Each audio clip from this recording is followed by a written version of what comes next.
Hello everyone, welcome to my another new vlog. আজকে একটি difference টাইপের রেসিপি নিয়ে চলে আসলাম। আজকে মূলত তৈরি করব পটলের দোলমা। অনেকেই বুঝতে পেরেছেন অলরেডি। এটা হচ্ছে আমার মায়ের হাতের একটা রেসিপি।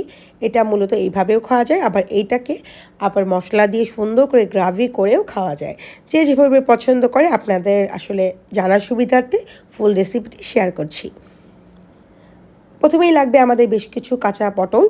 আর পটলগুলোকে অবশ্যই পরিপুষ্ট হতে হবে, বাঁকাতারা হওয়া যাবে না। আর পটলগুলোর আমি খোসা ছিলবো না, উপরে যে সবুজ আবরণটা আছে এটাকে জাস্ট এভাবে চাকুর সাহায্যে ছিলে নিব। এটা একটু মনে রাখবেন যে আমরা চাকুর সাহায্যে উপরে যে আবরণটা আছে এটাকে ছিলে নিচ্ছি, বাট টোটালি খোসা যে ছেলা হচ্ছে ওটাকে করছি না। দেন হচ্ছে ধুয়ে পানি ঝরিয়ে এরকম ক্লিন করে নিলাম। এখনই হচ্ছে মেন ট্রিক্সের কাজ এবং ঝামেলার কাজ, সেটা হচ্ছে দুই পাশের বোটাগুলোকে এভাবে কেটে দেন হচ্ছে একটা চা চামচের পেছন সাইডটা দিয়ে, চামিচের পেছন সাইডের চ্যাপ্টা অংশটা দিয়ে আস্তে আস্তে যেভাবে আমরা পেন্সিল শার্প করি ঠিক এইভাবে আমরা শার্পনারের মতো করে ধৈর্য ধরে এই কাজটাগুলোকে করব। কারণ একটা পটল যদি ফেটে যায় তাহলে সেই পটলটা রিজেক্টেড হয়ে যাবে। এর মধ্যে আমি পুর ভরবো, তো এই জন্য আমাকে এটা খালি করে নিতে হবে। তো এইভাবে আমরা দুপাশ থেকে পটলটাকে আস্তে আস্তে ধীরে ধীরে করে ক্লিন করে নিব। মাঝখানে যে বিচির অংশ যেগুলো আছে, এছাড়া ভিতরে যে আঁশ যেটা আছে সেগুলোকে ফেলে নিব। আমাদের মূলত পটলের বাহিরের অংশটা দরকার হবে। তো এই কাজগুলো খুবই সাবধানতার সাথে করতে হয়, পটলটা ভেঙে গেলে ওই পটলটা রিজেক্টেড হয়ে যায়। আর এইভাবে প্রত্যেকটা পরিপুষ্ট পেট ফোলা পটলই লাগবে, যেন এর ভিতরে বেশি করে আমরা পুর ভরতে পারি।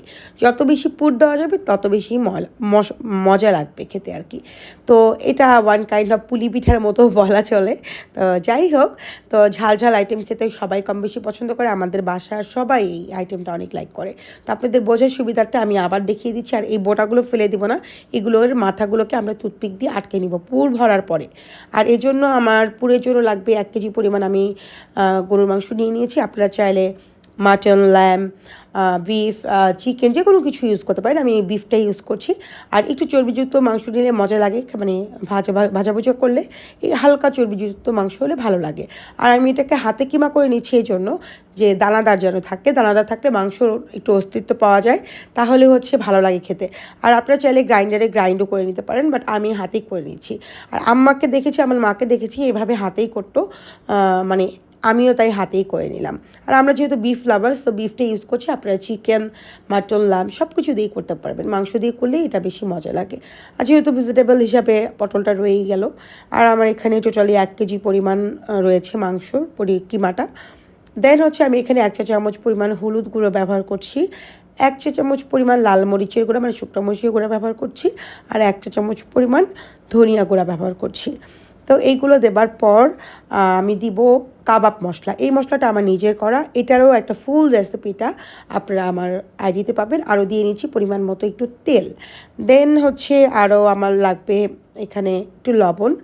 আর আমরা এটাকে একটু মিক্স অ্যান্ড ম্যারিনেশন করে রাখবো। লবণটা দিয়ে নিলাম। এখন এটাকে মেখে একটু কিছুটা সময় ম্যারিনেশন হতে দিব। আর এর মাঝখানে একটু বলি, এখানে আমরা 1 চা চামচ পরিমাণ আদা, রসুন, জিরা বাটা অ্যাড করব। আমার ফ্রিজে থাকার কারণে একটু পরে আমি এটাকে অ্যাড করে নিব, বিকজ এটা একটু বরফ জমে আছে। তো এই হচ্ছে অবস্থা। তো চাইলে আপনারা আপনাদের যদি একদম রিসেন্ট বাটা থাকে, চাইলে সঙ্গে সঙ্গে দিয়ে ম্যারিনেশন করে রেখে দিতে পারেন। আধা ঘন্টা 1 ঘন্টার মতো ম্যারিনেশন করে রেখে দিলে খুব ভালো হয়। তো আমার ছেড়ে গেছে মশলাটা। 1 চা চামচ নিলাম জিরা বাটা, 1 চা চামচ আদা বাটা, আর 1 চা চামচ রসুন বাটা। খুব বেশি মশলা আসলে এটাতে লাগে না। বেশি মশলা দিলে মশলার একটা এক্সট্রা স্মেল আসে। তো আমি যে এখানে কাবাবের মশলা যেটা ব্যবহার করেছি, এটার স্মেলেই আসলে এটা খুবই বেশি মজাদার হয়ে যাবে। দেন অল্প একটু পানি দিয়ে এটাকে আসলে আমি উঠিয়ে দিলাম একটা প্যানে। আর এটা সেদ্ধ হতে খুব একটা সময় লাগে না, বিকজ মাংসটা যেহেতু একদম ফাইন কিমা করা, সো খুব বেশি সময় লাগে না। মাংস থেকে অল্প একটু পানি উঠে আর অল্প একটু হাত ধুয়ে পানি আমরা এখানে দিয়ে দিয়েছি, তাতে যতটুকু আর কি হয়। দেন হচ্ছে একটু মিডিয়াম টু লো ফ্লেমে রেখে আমি এটাকে সেদ্ধ করে নিলাম। সেদ্ধ করার পরে আমি একটু নাড়াচাড়া করে এর ভিতরে যা পানি ছিল এটাকে পুরো শুকিয়ে নিতে হবে, নতুবা আসলে টেস্টটা প্রপারলি পাওয়া যাবে না। এটার মধ্যে আবার কোনো রকম পানি টানি থাকা যাবে না, বেশি আর কি মশলাদায়ক হওয়া যাবে না। তো এর মাঝে আমি কিছুটা তেল দিয়ে নিচ্ছি। তেলটা কেন দিব এখন বলি। এখানে আমি কিছুটা পেঁয়াজ আর মরিচ কুচি ব্যবহার করব। 1 কাপ 1 কাপ পরিমাণ পেঁয়াজ নিয়েছি আর অল্প কিছু মরিচ। তো আপনারা আপনাদের পছন্দ মতো ঝালটাকে ব্যালেন্স করে ব্যবহার করবেন। আমি যেহেতু ঝাল কম খাই তাই অল্প মরিচ নিয়েছি, আপনারা বেশি খেলেন একটু বেশি কাঁচামরিচ দিতে পারেন। আর পেঁয়াজগুলোকে কিন্তু একদম লাল করা যাবে না, একটু সেদ্ধ হবে, এরকম সেদ্ধ হওয়া পর্যন্ত এটাকে আস্তে আস্তে মিডিয়াম টু লো ফ্লেমে রেখে ভেজে নিতে হবে। আবার লাল করে পুড়িয়ে ফেলাও যাবে না, একদম ভর্তা করেও ফেলা যাবে না। আর টেস্টের জন্য আমি হাফ চা চামচ পরিমাণ টেস্টিং সল্ট অ্যাড করছি। আমার কোনো গরম মশলা গুঁড়া লাগছে না, কারণ আমি প্রথমেই কাবাব মশলা দিয়ে দিয়েছি আর এটাতেই খুব সুন্দর একটা স্মেল এখানে পাওয়া যাচ্ছে। তো যাই হোক, আপনারা এইভাবে যদি রেসিপিটা ফলো করে, আমি এ টু জেড ডিটেল দিয়ে দিই, রেসিপি ফলো করে যদি বানান তাহলে বুঝতে পারবেন। আর যারা বেশি হেলথ কনসিয়াস তারা চাইলে টেস্টিং সল্টটাকে অ্যাভয়েড করতে পারেন, তবে টেস্টিং সল্টটা দিলে টেস্টটা একটু ভালো লাগে এই। তো এখানে আমি কোনো চিনি টিনি সস টস কোনো কিছুই ব্যবহার করি নাই। সুন্দর করে নেড়ে চেড়ে আবার পেঁয়াজটা নরম হওয়া পর্যন্ত নেড়ে চেড়ে নিলাম। দেখতেই পাচ্ছেন পেঁয়াজগুলো দেখা যাচ্ছে। দেন হচ্ছে একটা বাটিতে আমি এটাকে রেখে দেবো কিছুটা সময় ঠান্ডা হবার জন্য। দেন হচ্ছে আমার সেই পটলগুলো, যেটা আর কি আমি এরকমভাবে সুন্দর সুন্দর করে ছিদ্র করে নিয়েছি, সেইটাগুলোকে আমি ফিল করব।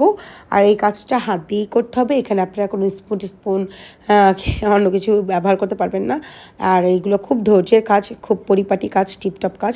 আর আমি টুথপিক নিয়ে নিয়েছি, প্রত্যেকটার বোটাগুলোকে ফেলে দিইনি, একটু মোটা করেই বোটাগুলো কেটে নিয়েছি। আর বোটাগুলো দিয়ে এটা সিল করার উদ্দেশ্য একটাই, ভাজার সময় যেন ভিতর থেকে মাংসের পুরগুলো বের হয়ে না আসে। বের হয়ে যদি যায় তাহলে দেখা যাবে তেলটা আপনার নষ্ট হয়ে যাবে, মাংসগুলো পুড়ে যাবে, পটলটাও আসলে দেখতে খুব বাজে লাগবে। তো আমি আগে পুরগুলো সব একে একে বসে বসে ভরে নিচ্ছি, এই তো দেখতে পাচ্ছেন। দেন হচ্ছে আমি টুথপিক দিয়ে এগুলোর হচ্ছে মাথাগুলোকে দুপাশেই সিল করে দেবো। দিয়ে আমি আপনাদের বোঝানোর সুবিধার্থে আবারও একটু দেখিয়ে দিচ্ছি, কারণ আমি চাই আমি যে ভিডিওগুলো শেয়ার করি এগুলো যেন একদম প্রপারলি হয়, আপনারা যেন বুঝতে পারেন, বাসায় তৈরি করতে পারেন। অনেক আপুরাই আমার রান্না পছন্দ করেন, যারা আমাকে চেনেন জানেন, কিংবা যারা আমার বাসার রেসিপি কখনো টেস্ট করেছেন তারা পছন্দ করেন। আর যারা জানেন না কিংবা শখ করে বানাতে চান তারাও বানাতে পারবেন।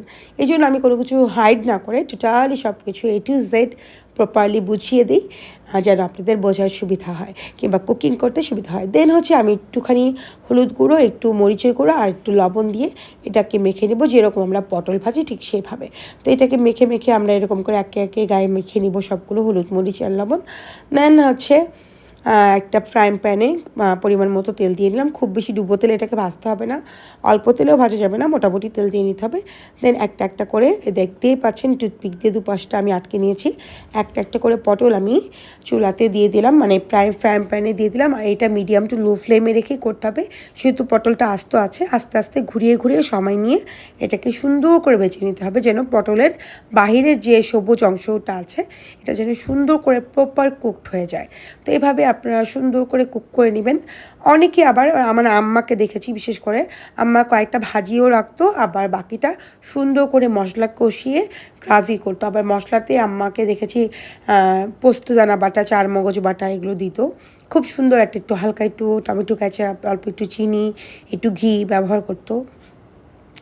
তাতে যেটা হতো আরও বেশি টেস্টটা ইনহ্যান্স হতো, খেতে খুব মজা লাগতো। এটা মোটামুটি সাদা ভাত, পোলাও, খিচুড়ি সব কিছুর সাথে ভালো লাগে। জামাই আপ্যায়নে এটা একটা বিশেষ রেসিপি হতে পারে, একটু আনকমন ডিফারেন্স যারা ঝাল পছন্দ করে। তো এভাবে আমি ঘুরিয়ে ঘুরিয়ে আস্তে আস্তে সবগুলো ভেজে নেব, 2 ব্যাচে আমি এগুলোকে ভেজে নিচ্ছি। ফাইনালি এরকম হবে পটলগুলো। এটা চাইলে আপনারা এই পর্যায়ে কিন্তু আপনারা গ্রাভি করতে পারেন। আবার যারা চাচ্ছেন না যে না গ্রাভি না, আমরা এমনিই খেয়ে নিব, তারা এমনি খেতে পারেন। তো এইভাবে আমরা নামিয়ে একটু ঠান্ডা করে টুথপিকগুলোকে খুলে দুপাশে বোটাগুলোকে ফেলে দেব। দেন সুন্দর করে একটা সার্ভিং বলে সাজিয়ে নিলেই হয়ে গেল আমাদের পটলের দোলমা।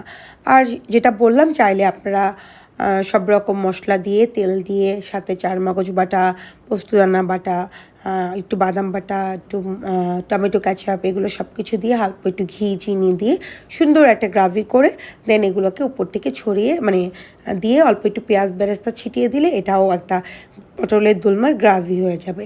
আর যারা ভাজাভাজি পছন্দ করেন তারা হচ্ছে এভাবেই খেয়ে নিতে পারেন। এই তো আমাদের বাসায় আমরা এভাবেই খাই, এভাবেই পছন্দ করি, তাই বেশি ভাজাভুজি করলাম না। এমনি কাজের অনেক চাপ, এমনি বেশি মানে সত্যিকার অর্থে ঈদের পর থেকে এত বেশি আমরা বাসার সবাই এত সিক বলার মতো না।